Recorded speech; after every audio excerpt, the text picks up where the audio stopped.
सलीम के फोन की घंटी बजी। दूसरी साइड शबनम थी। उसने कहा वापस चले आओ, भतीजा जिंदा है। सलीम बोला अब मैं नहीं आऊँगा, तुम मार दो। शबनम ने 11 माह के भतीजे का गला तब तक दबाए रखा जब तक कि उसकी मौत नहीं हो गई। रात करीब 2 बजे शबनम दहाड़े मारकर रोने लगी। आसपास के लोग आ गए। शबनम ने कहा घर में लुटेरे आ गए थे, उन्होंने सबको मार दिया। मैं बाथरूम में थी इसलिए बच गई। 4 कमरों के घर में चारों तरफ सिर्फ लाशें नजर आ रही थी। खबर इतनी बड़ी थी कि रात में ही लोकल थाने से लेकर लखनऊ होते हुए दिल्ली तक पहुंच गई।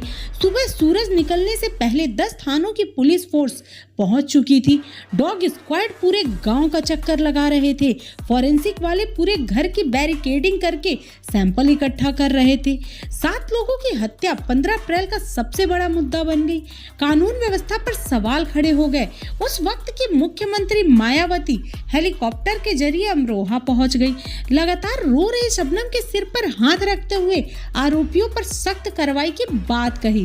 5 लाख का चेक देने का ऐलान पहले से कर चुकी थी। हालांकि घटना स्थल पर मामले की जांच कर रहे इंस्पेक्टर आरपी गुप्ता ने मायावती के पीए से शबनम को अभी मुआवजा न देने की अपील की। चूंकि उन्हें शबनम पर शक था तो उन्होंने कहा 24 से 48 घंटे का समय दे दीजिए, पोस्टमार्टम और फोरेंसिक रिपोर्ट आ जाए तब मुआवजा दिया जाए।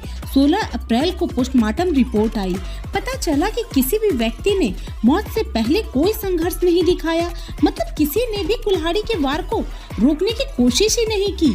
ऐसा इसलिए क्योंकि जहर की वजह से या तो उनकी जान जा चुकी थी या फिर वह बेहोश थे। इंस्पेक्टर आरसी गुप्ता को यही पहला पॉइंट मिल गया। जब पूरा परिवार बेहोश था तो सोनम कैसे होश में थी?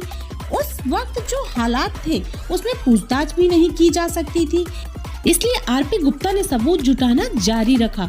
शबनम ने रोते हुए बताया था कि छत के जरिए बदमाश घर में घुसे थे। यह पहली ही लाइन तब झूठी साबित हो गई जब पता चला कि छत पर जा रही सीढ़ी का दरवाजा तो अंदर से बंद है। फिर जमीन से छत की ऊंचाई 14 फीट पर थी। दीवार प्लास्टर की थी। ऐसे में ईंट पकड़कर चढ़ पाने का भी कोई माध्यम नहीं था। बदमाश सीढ़ी से आते तो उसे लेकर क्यों जाते?